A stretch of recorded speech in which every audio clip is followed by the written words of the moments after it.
Hello, I'm Marc Cantor. I'm the founder of South Florida Intervention for drug and alcohol addiction. I'm the author of How to Do an Intervention, a step-by-step guide for parents, and the host of Recovery Talk YouTube channel.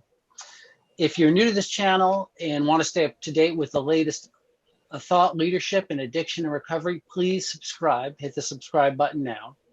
Today, I have the pleasure of welcoming Zach Snitzer, the co-founder of Maryland Addiction Recovery Center, also known as Marc, like me, a comprehensive recovery program in Townsend, Maryland, and also he's a graduate of the University of Maryland. So, Zach, thanks for doing this with me. Go Turtles. Thanks for asking. I've been following you for ever since I got into the field, and I think you're probably leading one of the more interesting people out there. That's a doer and a shaker, and have an outstanding reputation, and the way you've built your organization. But I really wanted to ask you about you and kind of dig into your journey, where you started, and how did you go from when we met, and I asked you about your credentials. I loved what you said. You said, I'm a man in recovery, and I love that. So how do you go from being a man in recovery to running one pretty successful treatment program? Right. I'm not sure if I qualify as a man yet, but I'm certainly growing towards that, and I'm sure my wife would agree with me. Well, sometimes quickly, sometimes slowly. Right. Typically, sometimes slowly. So It's a good question, and actually it's a kind of a good question, because I think it's important to differentiate the two, right? So, I mean, when you came up and visited us and we were just kind of talking for a while, I think one of the points that I made is, as you see with the addiction treatment field, is, we see a lot of really good players, a lot of really bad players. And one of the things that's important to differentiate is being a person in recovery, and then being kind of a treatment professional or a professional working with addiction and mental health, and how just being in recovery does not equate to the qualifications needed to being a treatment professional. And I'll get into that a little bit later. Sure. And because that was kind of a key piece in the starting of Maryland Addiction Recovery Center and kind of the organizations that we have. But my story is pretty nondescript, I suppose. So I'm from Maryland. I'm from outside of Baltimore, in Baltimore County. Really grew up from the outside looking in as a traditional family. Parents, divorce, sister, middle class. Parents were members of the community, played sports, did well in school, host of friends, all that kind of stuff. And not to give kind of like a podium talk by any means, but my story is really just the everything on the outside looking normal and well. Anybody looking at that would say, hey, that is kind of the quintessential American family, or the American kid. Sure. And just internally, that disconnect of alcoholism or addiction, or that spiritual malady, whatever you kind of want to classify that as. So basically, my life from an early age was just kind of, uncomfortable in my own skin, kind of all the terminology that we use. Yeah. Sure. And solution through substances, right? Solution, dabbling with friends, and then a couple different instances where I got into harder, so forth and so on, graduated high school, went to college, all that stuff. But really was kind of getting off track early on, around 12, 13 with substances, having some problems in school, kind of getting back on track, and through all those social outlets, just going from a normal kid to every decision and every situation, everything was revolving around, the substances and the use, right? And right. I think as anyone that experiences that, you're really gonna derail at some point, which mine was. Obviously it's progressively getting worse from high school to college, and really at the end of college was really where it went off the tracks in terms of, I think, my decision making. I also got involved in a really bad car accident. This was kind of the fairly early stages of pain management and doctors, and you got into a car accident, looks like you have pain. Here's a script for 100. Right. Here's a script. Yeah. Oxycontin, every 2 weeks or whatever it was. And how old were you at that point? You were just out of college. I think. So my college career was the 5-year getting through by the skin of my teeth.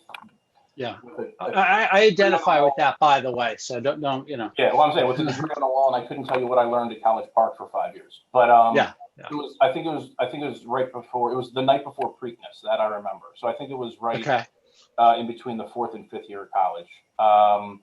And that just snowballed, right? So when you have access to when you are someone that has an addiction, and that addiction is not so much the substances, but what it does for me and how it makes me feel okay and so forth. And there was already a physical addiction taking place. It just runs from there.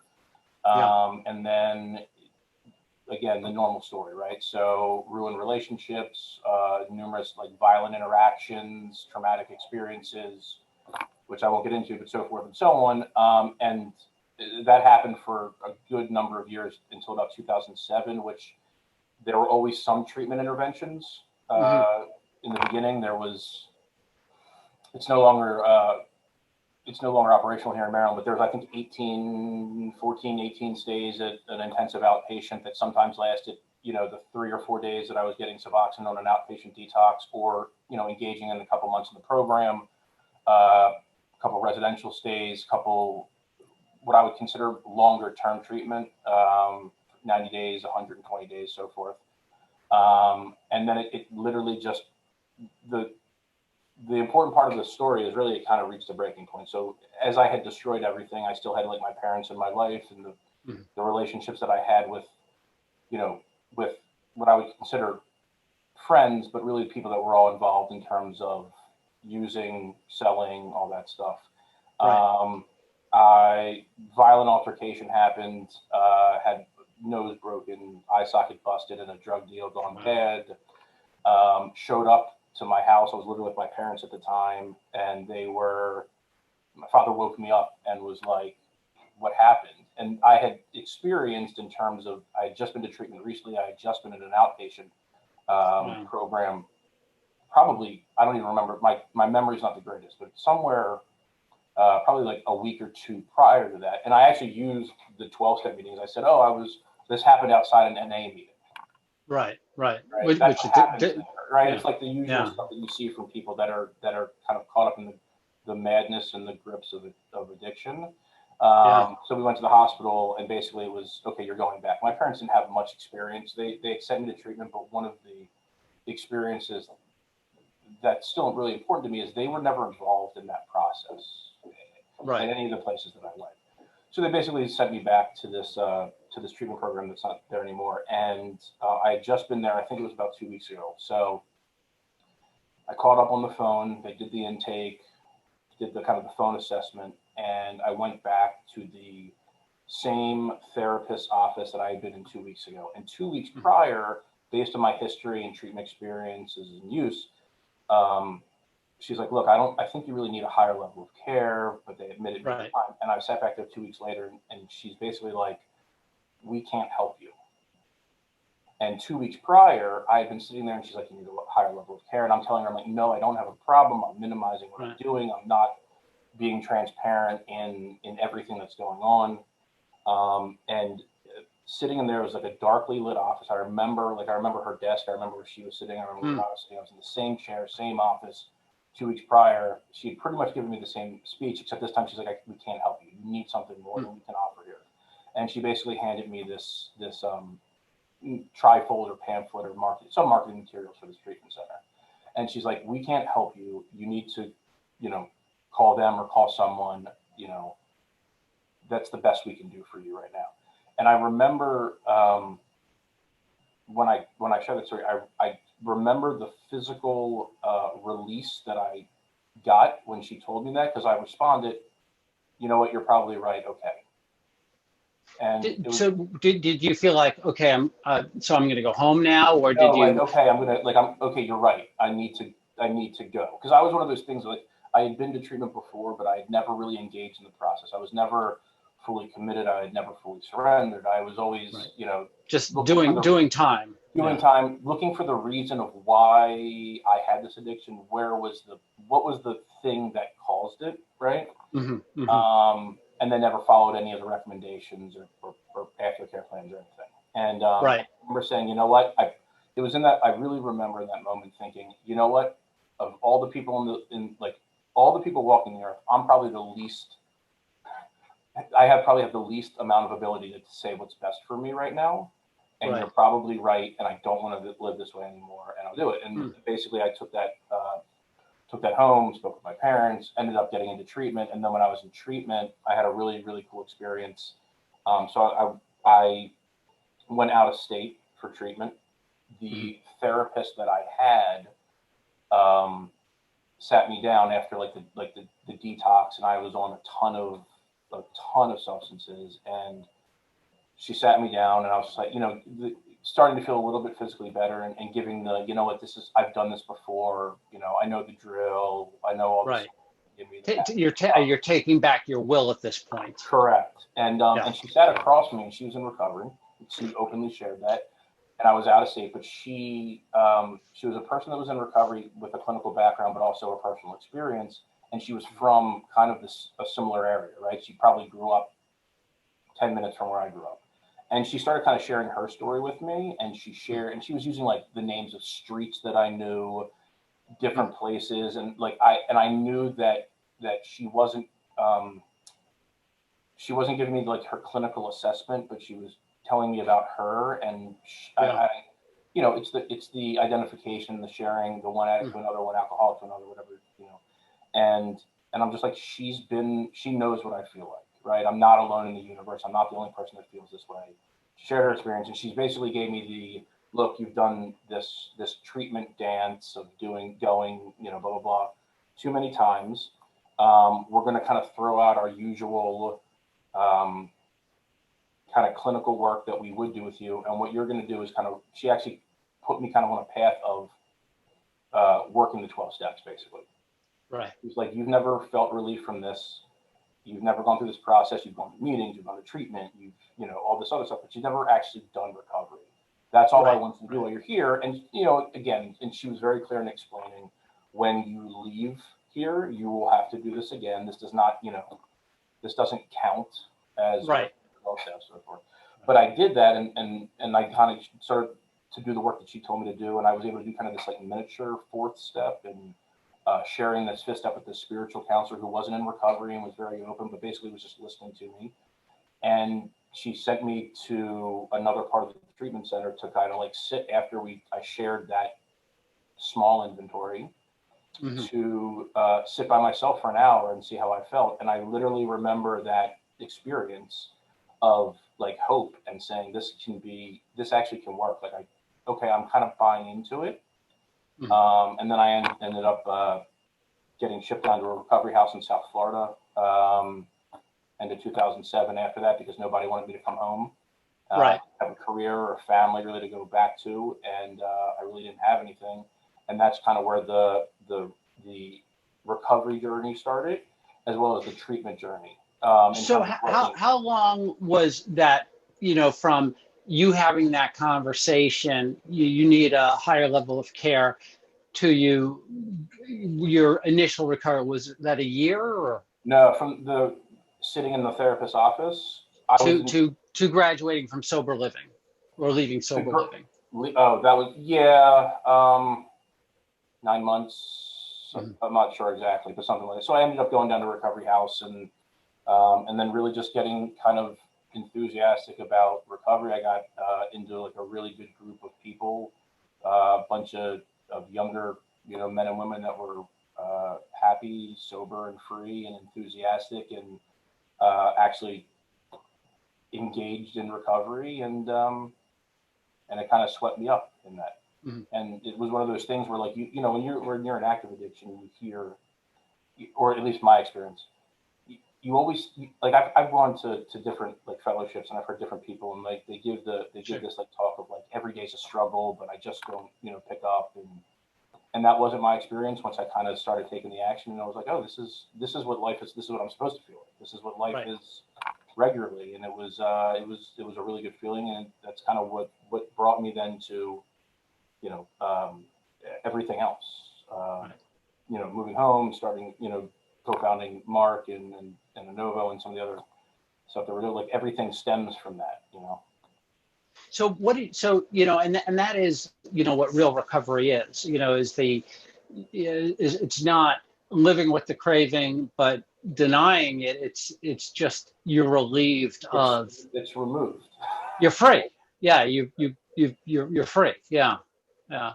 And what did you do when you got out of treatment? When you did you leave South Florida and go back up north I there? was there for I think about 5 years. So we In South Florida. in South Florida. So I ended up back here in Maryland. I was uh, dating my wife, girlfriend at the time. We were in South Florida for about 5 years. We moved up. Her family is from New York City. So we had our first child who's now 10 and doing virtual Wow. learning, which is, you know, talk about not being free. Having a Yeah. child virtual learning now is feels like, you know, it's awful. But so we had her. And it goes fast too, though. My daughter was 2 when I went to treatment, and now she's going to be 18 in 2 weeks. Right. So our first child was 9 months, and we were like, okay, well, we've done a lot here, and we were really engaged, but we kind of wanted to raise her closer to family. My family's in Maryland, hers is in New York, so we moved to Long Island for a year, and did that. And then we were like, we had always kicked around this idea, right? So like I worked in treatment when I was down in Florida. She did, and then Sam Bierman, who's our other co-founder and co-owner of Marc, worked there, and we all worked at the same facility, which was, I will tell you, it's no longer in existence, but it was definitely not what I would consider one of the greatest treatment facility. Definitely right. didn't do everything by the book or on the up and up, but you know, back at that time, and in my experience, you know, South Florida, there was some really, really good kind of world-renowned facilities. There were some you know, good facilities, and then there was some really not good facilities. But there were so many for sure. going, you know, there were so many people that ended up there either from treatment or going into a recovery house or whatever it was. So many people were starting in that field or wanting to get in that field, because I think a lot of people once they enter recovery, like you want to do more, and treatment obviously offers that opportunity. So at least back then, if you could survive at one of the not good places and the kind of the companies and the cultures and working in that kind of crazy environment, then the really good places would look at you and potentially hire you. My experience was when we were working there, it didn't jive with the principles that I was learning that I needed to live by. So I just got out of it and worked for a media company down there, my background. And then my wife and Sam ended up leaving there, starting to work for Renaissance, which was started by Sid Goodman, then purchased by Karen, and in that model. So we had always talked about that, basically their experience working there, and then all of our collective experiences of this. You know, we saw like this really a group of, I guess, alumni or patients that would come through there, and how it truly kind of reintegrated them back into recovery, right? It wasn't this, you know, detox is important, 30 days is important, extended care, PHP, all those models are important in the continuum, but all the different pieces that truly can kind of reintegrate somebody both back into society when they go to treatment, but also into helping them navigate recovery, and also kind of learning to live while in recovery with the supportive environment of treatment, was such a like an important model that I had never seen before. Not that it didn't exist, but I hadn't seen it. So we had always kicked around this idea of like that would really work well in like the Mid-Atlantic area, for a couple reasons. One, I didn't know anything like that, and two, when I was down there in recovery in South Florida, you would see like a ton of these people from like New Jersey, Philadelphia, New York, Connecticut. Yeah. And there was like this I don't know if it's like that now, but when I was in there was like a handful of people from like the Maryland, DC, Virginia area. Yeah. Yeah. And I don't know why It still attracts a lot of people from up north. Yeah. Yeah, but there would be like, oh, there's like 1,000 people from Philly, and like I know 10 people from, and I don't know what that is. I think Maryland is a very kind of homegrown state, right? Like even our large employers here are not like Fortune 500 companies. They're usually like family-owned businesses. Usually, generationally, people stay here. You see people go away to college and come back. It's just kind of like how we are. So we're like, well, that model, this community-based model, would really work in that area. So anyway, we moved to New York for a year, and we're like, kind of still had this idea to kick around. And my wife and Sam and I would continue talking. We're like, it would actually think it would work really well. So we took a year to kind of research where we would do it, and based on kind of all those factors, we settled on Maryland. Right. And moved up here, and kind of we started. Marc opened the doors very tail end of 2013, and that's kind of how we ended up here. It was one of those things where everything aligned because I was in Florida, happy, loving everything about it, having this, the relationship, child, host of friends, job. Like I could have seen myself staying there forever, and I was always one of those like, I'm not going to go back home. Like I did my time there, like it's great.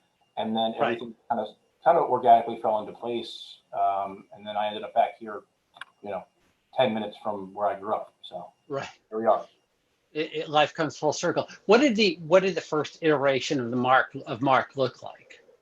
So, and going back to your original point, we talked about this idea, but from my perspective is that like I worked in treatment for about a year, maybe a little over a year, and could my wife and I had done or started this idea on our own and hired a clinician, we could have. Sam, who's my best friend and I've known since I got sober, had a very unique experience in terms of working when he was at Renaissance, working in direct patient care, got his clinical certification, ran the medical office. And then when Karen opened Ocean Drive, was the first director of operations there. So it's a very unique experience to have in the form of treatment. So I'm smart enough to know that, could I have done this and hired people? Yeah, but would I be the right person to do this without having somebody with the right experience? Right. So that going back to that point of like being in recovery does not qualify me to open up a treatment center. My kind of education from that came from the people that I knew that worked in the field while I was in Florida, and the mentors that I've had through the industry since we've opened Marc. But we opened it. So the first iteration of that was, we always knew that what we wanted to do was this long-term community reintegration treatment, right? So Marc, as it is now, is an extended care model. It's ideally meant for somebody that is detox stabilizing and typically coming from a 28-day, 30-day, 45-day residential stay. And it's really meant to be that community reintegration piece, right? It's a Florida model, which has gotten a really bad rap and probably deserves to get a really bad rap because most people don't know clinically why it's even developed that way, or what it's meant for, or it's used to easily open up a facility without the licensure requirements or the requirements you would have to open up a residential. But there is a clinical rationale for why this model was developed. So that was always the plan. We also, I'd say we were also smart enough to realize that it doesn't really work well to like open up and then say, hey, we're here and we do this wonderfully and we know what we're doing. So we kind of had this 5-year plan. We opened up as just a standalone intensive outpatient. There was 5 or 6 employees, with the growth understanding of we're going to grow to this comprehensive extended care model. And we did that by really for the purpose of kind of proof of concept, right? So we wanted to show the local community, the local clinical community, the local, referring community of residentials and other things, that who we are, what we do, and that we do what we say we do. and we're going to give you something that you haven't had, right? So family involvement and engagement was huge with us, kind of going above and beyond, making a comprehensive outpatient, so group, individual psychiatry, family involvement, and building from there. And we actually, before we opened, we would take all these meetings, and we had obviously contacts in the field, and we'd sit with them and we'd say, like, well, what is your experience with other local providers, and good or bad, and what would be your ideal? Like, if you're a therapist in Towson, Maryland, right, and you have a patient with addiction, substance use disorder co-occurring, and you were referring them to an IOP, what would your ideal one look like, right? Right. What are you not seeing out in the market right now? Are you not getting collaboration? Are you not getting communication? Are you sending people to this program and you're not involved, right? And that's one of the biggest things. Like, clinicians from an outpatient perspective, like, typically work with clients and families for years. And then one of the biggest things that we heard was like, well, I will send them to this program, and I'm sure I might get like an update. Oh, they're showing up, they're going to group, but I'm not involved. And we have this philosophy of, like, a referring professional, whatever level of care where they are, has vital pieces of information. A psychiatrist or a therapist, especially, that has probably worked with a client for years, knows the client better than we do, has relationships and trust with the client's family more so than we do, right? Until we can establish that, why would we not work with them, right? And why would we not want that person involved in this? Yeah, sure. Why would it take us 3 months to get to uncover stuff that they probably already knew 2 years ago? So we really kind of would go around and say, like, well, this is what our program looks like, and this is what we're going to promise you. And also, we're family owned and operated, so we're on site. If you have a problem, you pick up the phone and you call me or you call Sam, and you say, I'm not getting what you promised, right? And so kind of that was the proof of concept. We wanted our reputation to stand alone on delivering the care that we promised to patients, their families, and referring professionals. Is important because a lot of there's a big movement for people that are watching. There's been a big movement where financial companies, investment firms, have gotten into the treatment center business.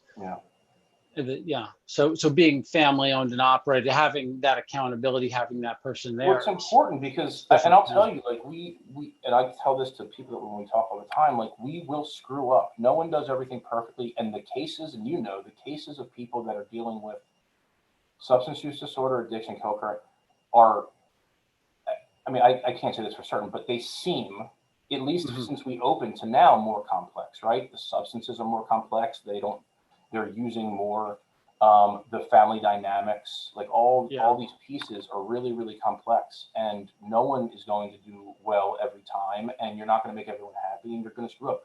The question is, if you do, like, can we sit down and own that and say, yeah, we didn't do that right. It's a really difficult field to work in, and every case is complex. And so that's important. It's important that you can get us on the phone, right? It's important that somebody can pick up the phone and talk to their therapist, and if they're not happy with what's going on, it's like, hey, can we have a conversation, right? And we're involved in, Sam more so than I am because he loves that, but like, of every patient that walks in the door, knowing their name, knowing the family, like, being involved in that case, because I think, I mean, regardless of what level of care or, the affordability of that program, the quality of a program comes down to the people that are delivering the care, right? It doesn't matter if you're going to a state-run place or the most expensive treatment center, like the obviously the education and the experience of the staff, of course, but it also comes down to the clinical director, the medical director, the therapist, the tech staff, the admissions. Like, those are the people that are, the quality of those people is going to make sure that the quality of care you're getting is either high or low, and that's important to us and to me personally, that people know that we're accessible for that, right? So that was kind of what we did, and we started in that, and then we had this 5-year plan, which happened in about year 2.5 because the need was there, right? And organically some things fell into place. But that was kind of the beginning of it. So we started out really small, and organically grew, and we kind of made this decision. I don't know if it was before we opened or early on after we opened, because we had, you open a business and you're excited, and it's this entrepreneurial environment, and things are moving, and Sam and I are putting together desks, ourselves at our first office, and you're doing everything, and you have this idea, and you want to kind of push the idea. You're entrepreneurs, yeah. Yeah, so you want to push it, but we made the decision. There's two ways of doing something. There's a financial means, right? You could grow and open up a ton of different programs. It's not that difficult, right? If you could open up a ton of IPs, whatever it is, obviously you need like the capital and the bandwidth of people, or you could do what you do, and you need, not that it'll ever be perfected, but you can do that well. Right. So we made the decision from like a growth strategy to really align it with like recovery principles of every decision that we make is, before anything else, is it benefiting the patient and the family? Growing organically in terms of, are we filling a need? Because we had this idea of this extended care model, and we had done research for a year beforehand, and there wasn't anything like that in the area, at least in like in the local area. But just because we thought it was a good idea didn't necessarily mean that it was, and was it needed. Right. And what we found was talking to the patients that we were having, talking to their parents or their spouses, talking to people calling on the phone, talking to referral sources.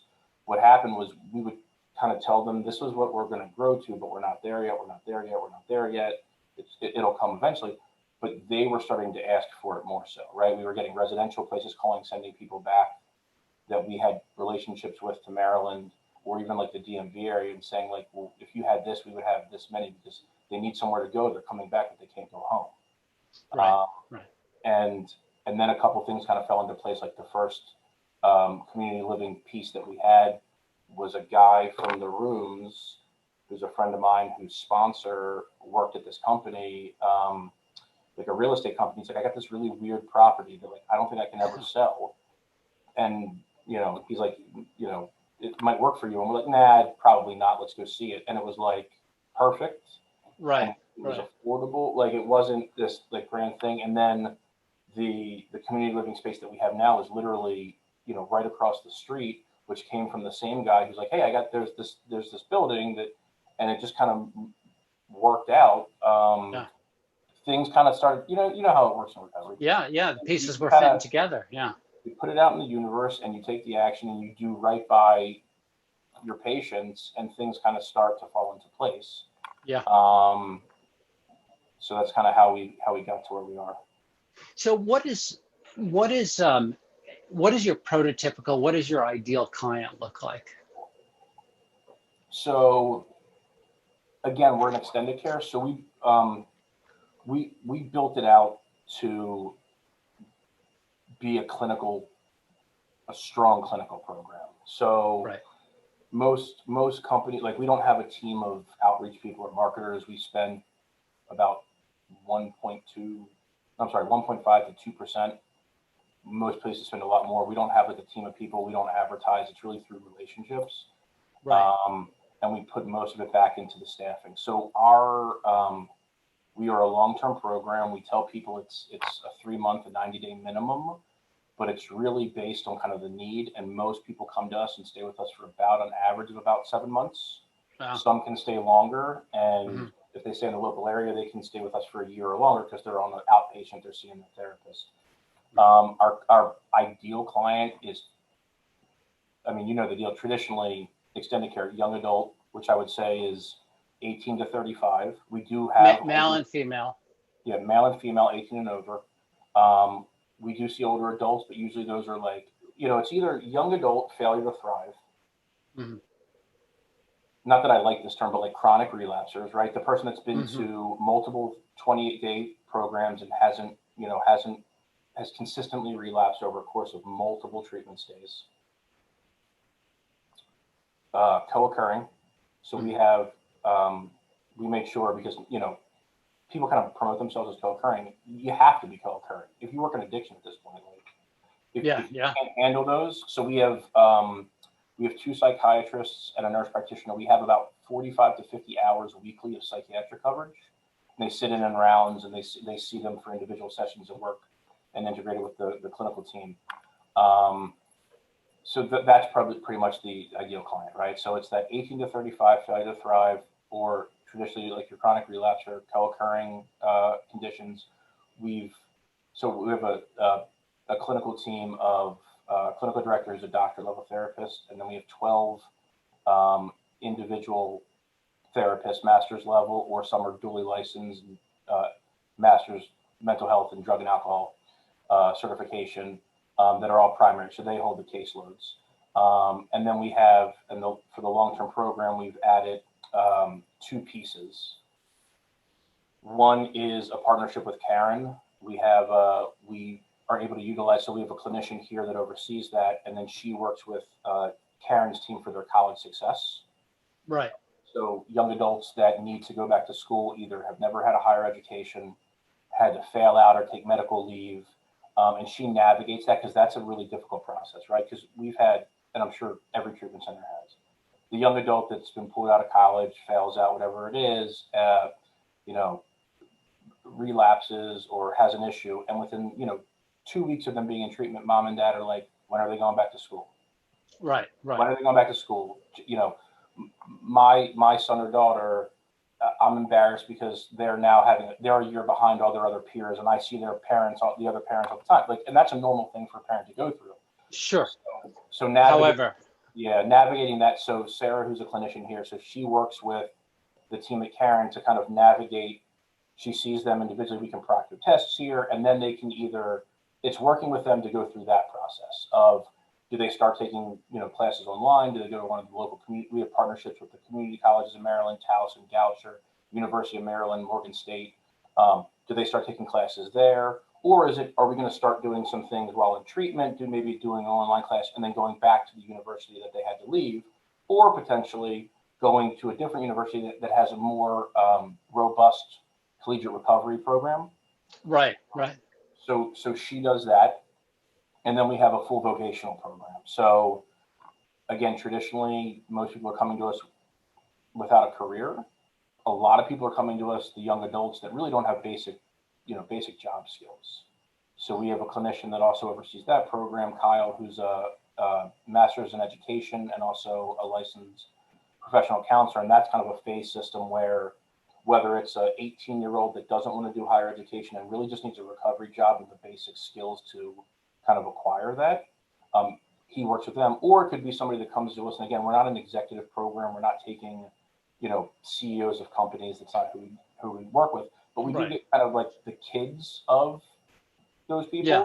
And a lot of those situations are like, I'll give you an example, like the son of the founder and CEO who has been working in his dad's company for 10 years, absolutely hates it. It's not conducive for his recovery, but is having a really hard time doing something else, right?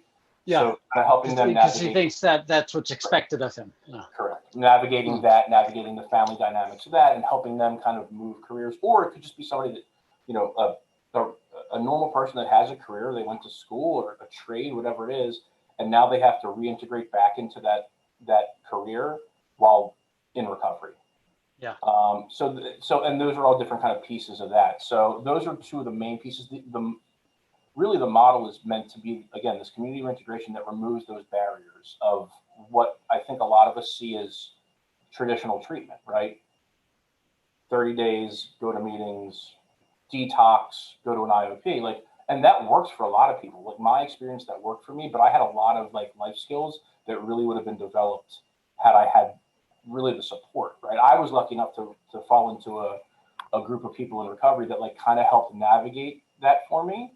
Yeah. But the idea is to really slowly move someone. So, whether they go to a detox residential, they come to us, they go back to school and go to a therapist, psychiatrist, IOP in that area, or they stay with us through that whole continuum. The idea is that once they're through that and they're ready to discharge, their life has already been working, right? They're already in recovery because they're engaging in community recovery platforms, AA, NA, other 12 steps, smart recovery, whatever they want to do while they're in treatment. They're starting that journey personally, which is not the treatment center's job, it's theirs, but we want to help support that. They're getting the clinical services they need. They're being monitored, throughout. And now they're on this path of like purpose and direction, whether it's through their academics or through their career or vacation or whatever it is. And they've already been working. They've already been taking classes. They're in recovery. They're going to their meet, like whatever that looks like. Their families. They're starting to live a real life. You take the treatment away, their life hasn't changed at all. They've already been doing it. Right. That's how it's supposed to work ideally. Right. So let me ask you, because before we wrap up, have you seen the Social Dilemma on Netflix? Have you watched that? Based on my own personal social media addiction, I'm going to say I haven't purposefully.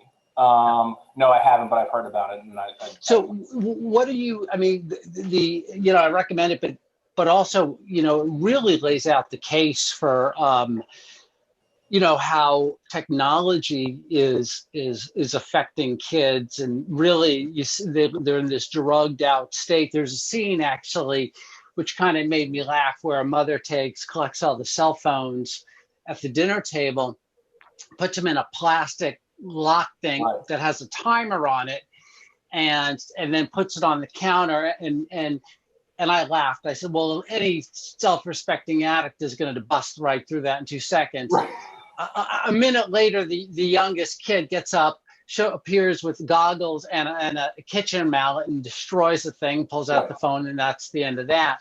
But you must be seeing, or you're seeing this play out with some of your clients in terms of the technology addiction. Yeah, so that's one of the I mean, obviously, and that's everyone. I mean, even I myself have to be like mindful of a lot of this stuff, right? Oh, we're all guilty of it. Especially now with everything going on, like election and everything going on socially, like just the scrolling regularly. We see that one of the biggest. So we do a blackout period when they come to us, and that's whether they've been, if they're coming to us into the extended care directly, or they're ideally, again, coming from like a 30-day. And usually in that 30-day, there's a blackout, and then they have the ability to speak with mom, dad, spouse, whatever it is. And that's the biggest barrier of people coming to us. And we explain that to the potential patient and the family. And the reason that we're doing that, it's not necessarily to take your phone away, but you can't have that. One, it's a distraction. Right. Two, we don't want you calling mom and dad, because we want mom and dad or spouse separated so we can start working with them independently of you and then bring you together. Right. Start addressing codependency and manipulation. But that's the biggest thing. Like when they start transitioning to college success or the vocational, they start getting their technology back. Mm-hmm. But up until that point, they don't have it unless it's absolutely necessary, right? Right. And that's always the biggest piece that they're having a hard time with. And that's also the biggest piece when you do it, when they go into that, when you start giving it back to them, that's also where you see a lot of the AMAs come. When they get active. Because why is that? Even for a small period of time, they may have been in treatment for 5 months, let's say, at that point, right? It's really, and it's just part of, it's a new technology, and we're all learning to like navigate that, right? Like I can't even remember, like people are always like phones are so expensive. I'm like, yeah, but you do everything. It's just computer in your hand, right? Like right. You don't have that. So the more and more, I think, obviously, the young adult population is always the largest population getting care and addiction treatment. The more and more we're going to have to navigate that. I know there's a couple programs nationwide that are really working to specialize in that. I think just like trauma informed, every facility should be trauma informed. There's ones that specialize, right? The sexual oriented, we've trained our staff and all these things so we can handle it, but we're not a specialized program in that. Right. There's always going to be specialized programs, but we know that any of again, trauma, queer community, eating disorders. We don't deal with eating disorders. It depend. Can we handle them in terms of if they're managed, and then we can do that, but we don't specialize in that, right? Right. Somewhere else. Right. And there are programs that specialize in it. Technology addiction, is absolutely, in my opinion, something that every facility is going to have to be informed on and consistently have their clinical and really their, what we call like therapeutic assistants, but their tech staff, whatever, are going to have to be informed on how to do that, because it's already part of what we do, right, in our society. Right. I think it's going to get worse. That's going to be like, okay, there's going to be like the regular CEU trainings, and now we're going to have to bring in a specialist to like train your clinical staff on how to handle that. And then you're going to have like the programs that specialize in it where you can refer them to, but everyone's going to have to be able to handle it, Yeah. be informed by it and handle it ideally. Yeah, I see people walking on the street. They're walking their dog, but their face is in their phone. They're pushing the baby carriage, their faces on the phone, and Right. I've noticed that when I'm walking my dog. Is that what's happening? That was you. That was me, yeah. I want to wrap up, but I want to ask you about something. I was kind of trolling through your Facebook. I was looking for some pictures before I'd asked you for the thumbnail picture, but I noticed that you have a mug that says "Trophy Husband," and that caught me because I always refer to myself as my wife's trophy husband because she's always been very successful and the big personality. So I've always So we have that in common for sure. I would say just like your wife is a very lucky woman, my wife also is extremely lucky in her choice of significant other. I think we identify on that same level. Absolutely, 100%. They both got very lucky. Correct. So thanks for doing this. It's good to hear kind of your story and how you went from how you've taken your personal experience and you used it to affect positively, many people, and you've grown and you've gone in different areas, and I think you are providing a high quality product, and that's fantastic. And I think what you said too, just in wrapping up about advertising, and it's a very small piece of your budget, if at all. There are treatment centers that I come across that, I mean, they've got to be spending $100,000 or more. Maybe it's $250,000 a month on AdWords and Facebook and things like that. So it does speak volumes for the kind of quality care that you're doing. Yeah, part of that. And I appreciate that. And that's, part of that was a decision we made. Part of it is that, again, like we're family owned and operated. We don't have investors. Like we don't have that budget to do it. Yeah. And part of it is also, the Google AdWords and like the advertising online, like we're a really specific level of care for a really very like specific person. Traditionally, we do have like outpatient programs that people access initially, but like our extended care is really not a initial access point of care, right? So like I'll get stuff from like TV and radio and online, like, here's your ROI. And I tell them, I'm like, all right, we don't have a call center. We have, one person that heads up admissions and two clinicians that work in admissions. They're right down the hall. Right. And even if we say we had the ability to advertise and spend that money, you're going to get hundreds of calls, and we take it really seriously. If somebody calls up with no resources or all the resources in the world, our job is to find them, not give them a number and say, here, call them, give them a handoff, at least point them in the right direction. Yeah, offer them, some solution. Whatever it is. And like we don't have the bandwidth to handle that, even if we could. And, it's just through relationship building for like facilities. Like there's a couple facilities local that are, long-standing, do phenomenal work, that know who we are and really are like our largest referral sources, local clinicians and therapists.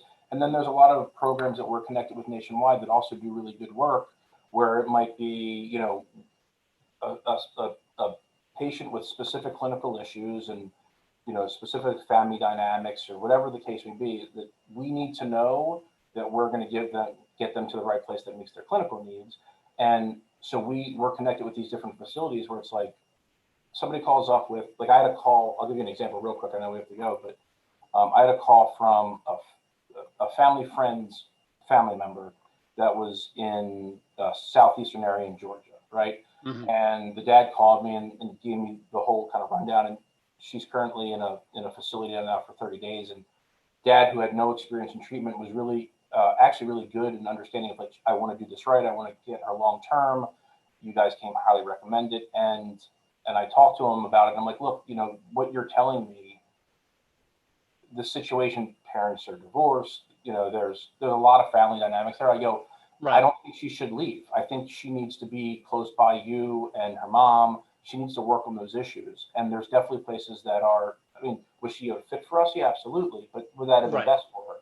So, you know, I have some really good contacts down there, and I called them up and they said, here are the two places that I would send my loved one to. And then I called them up and did my research there, and she's going to end up at one of those two places, right? But like that means a lot more from a marketing perspective, or from for that family and for those facilities that we worked with potentially on it, right? Like, we're not just giving a number. We're gonna do our due diligence. We're gonna call up and make a connection. Tell me more. I know about your program, but I've never sent someone there. Tell me more about it, right? Like asking questions and understanding about it, and making sure this girl gets to the right place. And those facilities will remember that we took that time, right? If they have so much, so like that's where you build on it, on the relationships, and it's just wearing your marketing hat. It's a much bigger bang for your buck. It's the long-term play. Yeah. That's No, how I agree. That's how you build, in my opinion, you know? Yeah. You know, me too. I've lost some money on advertising. I like the idea of advertising, but the truth is, it is just providing a high quality work, and you know, just giving my best to every client. Yeah. And there's nothing wrong with it. Like, listen, if we had multi-million dollars behind us, like, would we probably? I mean, I would put money into advertising in a way to like educate and break the stigma of addiction, and try to, you know, switch that paradigm from stigma to chronic health issue.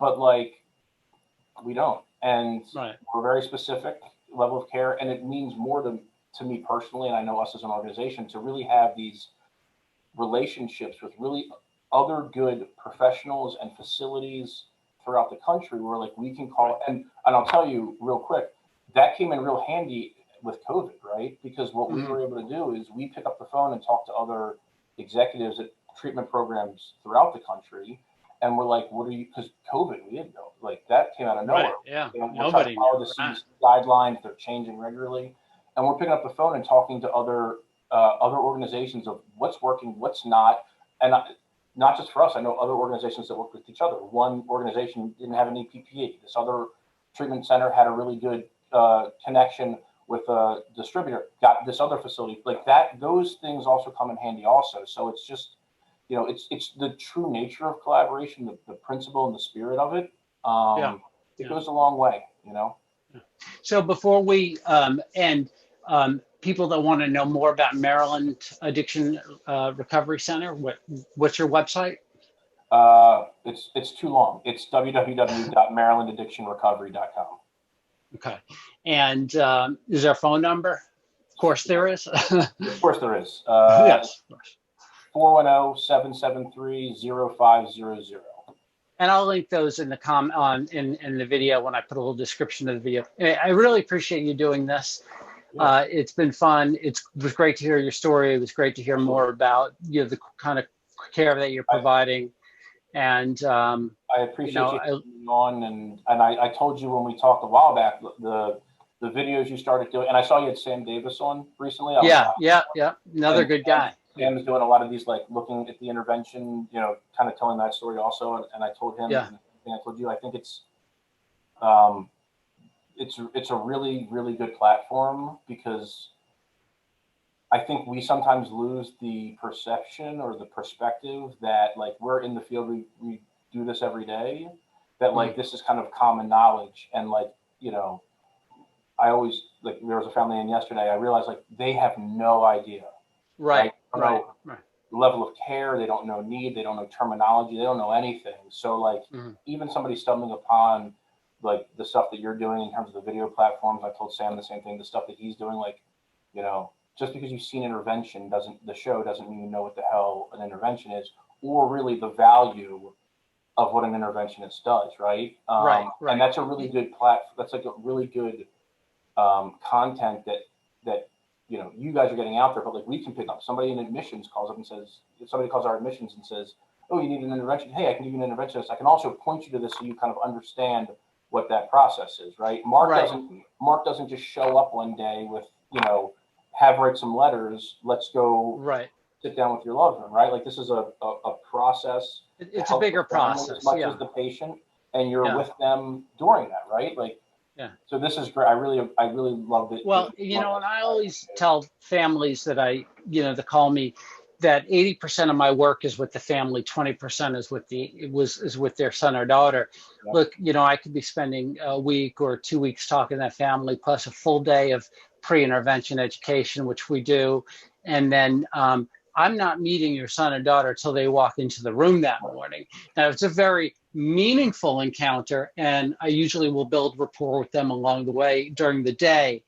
But it really is about the family system. It really is about and I'm sure there's systemic recovery. Yeah, and I'm sure there are families that either whether the intervention was successful or the loved one refused to go. Like there are families that are probably contacting you for however long afterwards, right? Or the ones that refuse to go, that the family's still in contact with you, and then 6 months, 9 months, a year down the line. Like I know a lot of the interventionists, like locally, that I've been working with this family for 2 years, and I've intervened once, or I haven't intervened at all, but I'm helping them, directing them to like Al-Anon or other support meetings or other professionals that can help them.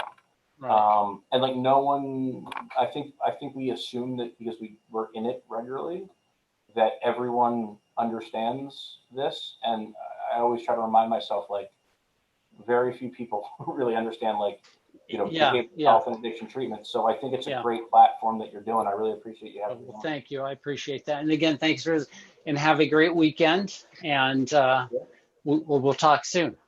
Perfect. Thanks, Mark. Thanks. Take care. Bye-bye.